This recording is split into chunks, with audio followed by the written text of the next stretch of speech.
പാലാ മണ്ഡലത്തിലെ മലയോര മേഖലകളുടെ വികസന കുതിപ്പ് ഉറപ്പാക്കാൻ UDF അധികാരത്തിലെത്തണമെന്ന് മാണി സി കാപ്പൻ. MLA ആയ മുതൽ ഗ്രാമങ്ങളുടെ വികസനമാണ് താൻ പ്രഥമ അജണ്ടയായി നിശ്ചയിച്ചിരുന്നതെന്നും നടപ്പാക്കിയതെന്നും അദ്ദേഹം ചൂണ്ടിക്കാട്ടി. ഗ്രാമസ്വരാജ് ഗാന്ധിയുടെ ആശയമാണ്. കർഷകർക്ക് മാന്യമായ വരുമാനവും വരുമാന സ്ഥിരതയും ഉറപ്പാക്കുക എന്നത് അധികാരത്തിലെത്തുവാൻ പോകുന്ന UDF സർക്കാരിന്റെ പ്രതിബദ്ധത ആയിരിക്കുമെന്നും അദ്ദേഹം വ്യക്തമാക്കി. പരമ്പരാഗത കാർഷികോൽപ്പന്നങ്ങളെ മൂല്യവർദ്ധിത ഉൽപ്പന്നങ്ങളാക്കുവാനുള്ള സമഗ്ര പദ്ധതി ഇതുമായി ബന്ധപ്പെട്ട് ആവിഷ്കരിക്കുമെന്നും അദ്ദേഹം വ്യക്തമാക്കി. മേലുകാവ്, കടനാട് പഞ്ചായത്തുകളിൽ പ്രചരണ പര്യടനത്തോടനുബന്ധിച്ച് നടന്ന സമ്മേളനത്തിൽ സംസാരിക്കുകയായിരുന്നു മാണി സി കാപ്പൻ.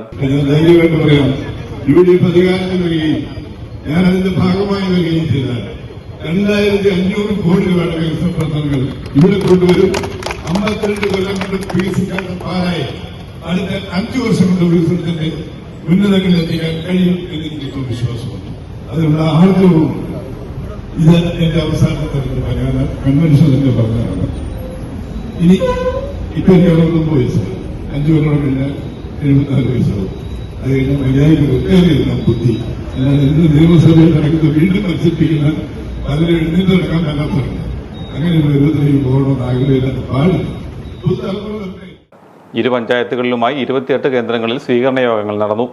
പര്യടന പരിപാടികൾക്ക് UDF നേതാക്കളായ Biju Vinnathanam, professor Satheesh Chollani, Joyce Kariya, CT Rajan, Santhosh Kavukattu, Kuriakose Padavan, George Pulinkadu, R Sajeev, Bincy Tomy, Binny Chokkattu, Lali Sunny, Jose Plakkoottam, Sunil Isaac, Bindu Subhashan, Jose Vadakkekara, Jose Plachanal, Mercy Subhashan, Shinamma Mathew, Sunny Zacharias തുടങ്ങിയവർ നേതൃത്വം നൽകി.